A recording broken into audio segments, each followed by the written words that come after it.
44 മാസത്തെ കാലാവധി പൂർത്തിയാക്കി എൻ ഷംസീർ സ്പീക്കർ പദവി ഒഴിഞ്ഞു. ഔദ്യോഗിക വസതിയായ നീതിയിൽ നിന്ന് അദ്ദേഹം തലശ്ശേരിയിലേക്ക് മടങ്ങി. പദവി ഒഴിയുന്നതിനോട് അനുബന്ധിച്ച് നീതി വസതിയിൽ വികാരഭരിതമായ നിമിഷങ്ങൾ അനുഭവപ്പെട്ടു. തന്റെ രാഷ്ട്രീയ ഗുരുവായ കോടിയേരി ബാലകൃഷ്ണന്റെ ചിത്രങ്ങൾ കൈവശം വെച്ചാണ് അദ്ദേഹം തലശ്ശേരിയിലേക്ക് യാത്രയായത്.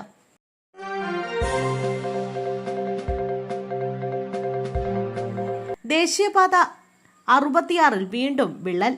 കാവനാട് ആൽത്തറമൂട് മേൽപ്പാലത്തിന്റെ അപ്രോച്ച് റോഡിൽ ചെപ്പള്ളിമുക്ക് ഭാഗത്താണ് 100 മീറ്ററോളം ദൂരത്തിൽ വിള്ളൽ പ്രത്യക്ഷപ്പെട്ടത്. തിങ്കളാഴ്ച രാവിലെ പ്രഭാത സവാരിക്ക് ഇറങ്ങിയവരാണ് വിള്ളൽ കണ്ടത്. തുടർന്ന് കോർപ്പറേഷൻ കൗൺസിലർ ദീപു ഗംഗാധരനെ വിവരമറിയിക്കുകയായിരുന്നു. വിള്ളൽ വീണ ഭാഗത്ത് ഇന്നലെ കൂടുതൽ വിണ്ടുകീറുകയും ചെയ്തു. ഇവിടെ ടാറും മണലും ഉപയോഗിച്ച് വിള്ളൽ അടയ്ക്കാനും ശ്രമം നടത്തി.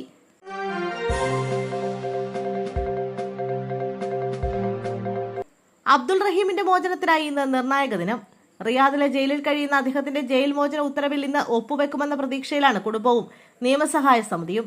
ഇന്നലെ വൈകിട്ടോടെയാണ് അബ്ദുൾ റഹീമിന്റെ 20 വർഷം നീണ്ട ജയിൽവാസം പൂർത്തിയായത്. ഇന്ത്യൻ സമയം ഉച്ചയ്ക്ക് 12 മണിക്ക് ജയിൽ ഓഫീസ് പ്രവർത്തനം ആരംഭിക്കുന്നതോടെ മോചന നടപടികൾ പുരോഗമിക്കുമെന്നാണ് വിവരം.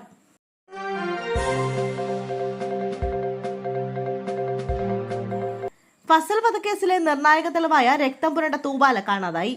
കോടതിയിൽ നിന്നാണ് തൂവാല കാണാതായത്. എറണാകുളം CBI പ്രത്യേക കോടതിയിൽ ഇന്നലെ നടന്ന വിസ്താരത്തിനിടെയാണ് ഇക്കാര്യം വ്യക്തമായത്. തൊണ്ടി മുതൽ ഹാജരാക്കാൻ CBI അഭിഭാഷകൻ ആവശ്യപ്പെട്ടതിനെ തുടർന്നാണ് എറണാകുളം CJM കോടതിയിൽ സൂക്ഷിച്ചിരുന്ന തൂവാല ഹാജരാക്കിയത്.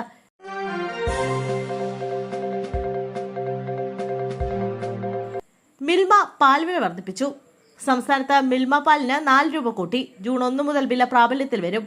ബുധനാഴ്ച ചേർന്ന മിൽമ ഡയറക്ടർ ബോർഡിലാണ് തീരുമാനം. പുതിയ മാറ്റത്തോടെ മിൽമ പാലിന്റെ ലിറ്ററിന് ശരാശരി വില 56 രൂപയായി ഉയരും. പാലിന് വില കൂടുന്നതോടെ മിൽമ വിപണിയിലെത്തിക്കുന്ന തൈര്, നെയ്യ്, പേട അടക്കമുള്ള മറ്റ് അനുബന്ധ ഉൽപ്പന്നങ്ങൾക്കും ആനുപാതികമായി വില വർദ്ധിച്ചേക്കാം.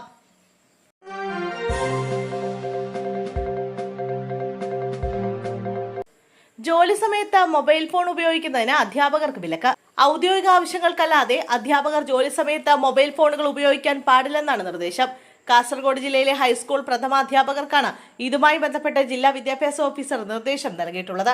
ജോലിക്കിടെ അധ്യാപകർ മൊബൈൽ ഫോൺ ഉപയോഗിക്കുന്നത് കുട്ടികളുടെ പഠനത്തെയും സ്വഭാവ രൂപീകരണത്തെയും കാര്യമായി തന്നെ ബാധിച്ചേക്കാമെന്ന് ചൂണ്ടിക്കാട്ടി നിരവധി പരാതികൾ ഉയർന്നുവെന്ന സാഹചര്യമുണ്ടായി.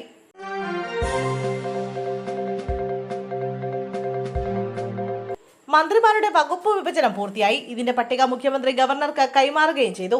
ഉന്നത വിദ്യാഭ്യാസം റോജി M. ജോണിന് നൽകിയതായാണ് വിവരം. M. ലിജുവിന് എക്സൈസിനൊപ്പം സഹകരണം കൂടി നൽകി. സർക്കാർ അധികാരമേറ്റ് ഇത് 3ാം ദിവസമാണ്. ഇതുവരെ മന്ത്രിമാരുടെ വകുപ്പുകൾ സംബന്ധിച്ച വിജ്ഞാപനം പുറത്തിറങ്ങിയിരുന്നില്ല. ഇതുമായി ബന്ധപ്പെട്ട തർക്കങ്ങൾ തുടരുന്നതിനാലായിരുന്നു വിജ്ഞാപനം പുറത്തിറക്കാതിരുന്നത്. എന്നാൽ ഇപ്പോൾ VDS സർക്കാരിന്റെ മന്ത്രിമാരുടെ വകുപ്പ് വിഭജനം പൂർത്തിയായി എന്നാണ് വിവരം.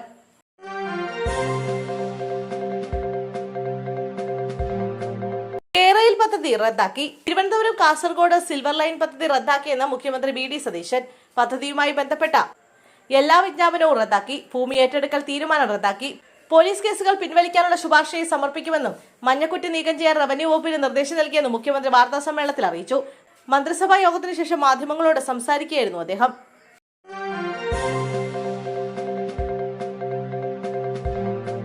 കേരള നിയമസഭ പ്രോട്ടേം സ്പീക്കറായി G. സുധാകരൻ അധികാരമേറ്റു. ഇന്ന് രാവിലെ 9 മണിയോടെ ലോക്ഭവനിൽ നടക്കുന്ന ചടങ്ങിൽ വെച്ച് ഗവർണർ രാജേന്ദ്ര അർലേക്കർ സത്യവാചകം ചൊല്ലിക്കൊടുത്തു. മുഖ്യമന്ത്രി VD സതീശൻ അടക്കമുള്ള നേതാക്കൾ ചടങ്ങിന്റെ ഭാഗമായിരുന്നു. വ്യാഴാഴ്ച നിയമസഭയിൽ പ്രോട്ടേം സ്പീക്കർക്ക് മുമ്പാകെയാകും MLA-മാരുടെ സത്യപ്രതിജ്ഞ നടക്കുക. VDS ക്യാബിനറ്റിലെ ഏറ്റവും മുതിർന്നയാളാണ് മുൻമന്ത്രി കൂടിയായ G. സുധാകരൻ.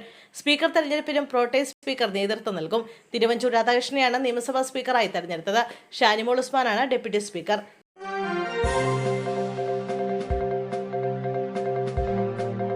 ആലപ്പുഴയിലെ അമ്മത്തൊട്ടിൽ വീണ്ടും ഒരു അതിഥി എത്തി. ചെറിയൊരു ഇടവേളയ്ക്ക് ശേഷമാണ് സ്ത്രീകളുടെയും കുട്ടികളുടെയും ആശുപത്രിക്ക് സമീപമുള്ള അമ്മത്തൊട്ടിലിൽ 7 ദിവസം മാത്രം പ്രായമുള്ള ആൺകുഞ്ഞെത്തിയത്. ആലപ്പുഴയുടെ കായലും കടലും ഒരുപോലെ ആഴവും ശാന്തതയും പ്രതീക്ഷയും കൊണ്ടുവന്ന കുരുന്നിന് നീൽ എന്ന് പേരിട്ടതായി സംസ്ഥാന ശിശുക്ഷേമ സമിതി general secretary GL Arun Gopi അറിയിച്ചു.